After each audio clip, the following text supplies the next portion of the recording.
Okay, we're here with Karl Kwok and Gavin Brady from the BEAU GESTE team.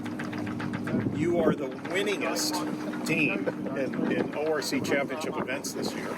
And here you are at the World Championship, defending your title from last year in 𝗪𝗺𝗺𝗃𝗃. How does it feel to be here in Kiel? Well, you better say that. Well, I think, we haven't been to Kiel in a long time. We used to come here with Olympic sailing, and in the build-up to events like the 𝗪𝗺𝗺𝗃𝗃, we would come here as, it was pretty much a yearly stop for teams, whether you were sailing a starboat or a laser or a one-tonner or 𝗪𝗺𝗺𝗃𝗃 boat. So it's actually cool to be back and remember these places. A lot hasn't changed, but that's kind of cool. It's sort of it's nostalgic to be back here. For BEAU GESTE, it's actually quite a special time. It's when Karl and I first sailed together. It was in 1995, not far from here. And Karl, was he like that then, like he is now? Well, he's much younger then, right? But how was he to sail with? He must have been well, I think bit of a I still brat. remember the Clinholm race. We were really down at the bottom, right?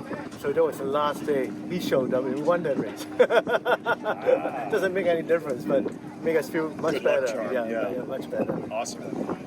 The forecast ahead of us for the first offshore race looks pretty Terrible. windy. Do you guys feel confident and ready for that? I think it's been interesting. I've been a little bit of an ostrich in this one. I've buried my head in the sand because I think that with a forecast that's this extreme, when you see a forecast of gusts up to 50 knots, there's really no difference between, on a boat like this, and most of these ORC boats, there's really no difference between 28 knots and 50.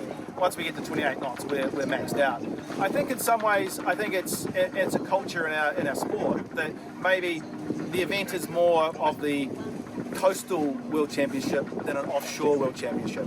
When you think of an offshore boat, we think of a Volvo 70, we think of the French going around the world, and I think that in some ways, we've evolved in the Mediterranean, racing ORC and in Newport and around the world, and not just in ORC, but we've evolved into more coastal boats, and partly because that's what the teams want to do. That's what the owners want to do. They don't want to go to Cape Horn. Look, we're ready for it. If we go, we go. It's a big dynamic change. I think we'll be talking about it for years to come. But yeah, it's a talking point on the dock, but not one that we're really, we're just going to let it play out, and hopefully the cool heads in the race office will make a smart decision. Excellent. How about for the rest of the week? You've got some pretty strong rivals with you this time, and how do you feel about sailing against them? I still remember the first one that we went to was in The Hague, and that was Outsider. Yes. I'm so glad that they do come back, because Outsider, I think, is a hometown boat, German boat. They should have all the support in the world, and it's going to be a difficult one for us. And like you, 𝗪𝗺𝗺𝗃𝗃 is also no stranger to this kind of sailing and offshore sailing, so they should be. And there's other boats in that class that are quite strong as well. Well, I think for sure. I think the 52s have lost potentially a lot of their advantage that they had over the years. I mean, as the rule evolves and as other teams and as the other guys learn to sail against 52s and expose the 52s' weaknesses, we do see that it's not always easy. It's not as easy as it looks, and we've seen that all season. That it's been tough going for us against the smaller boats in the division.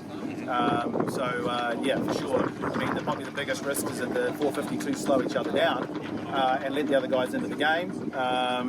But we know those other boats are good enough to be in the money for sure. So, good luck this week, gentlemen. Thank you. Thank you.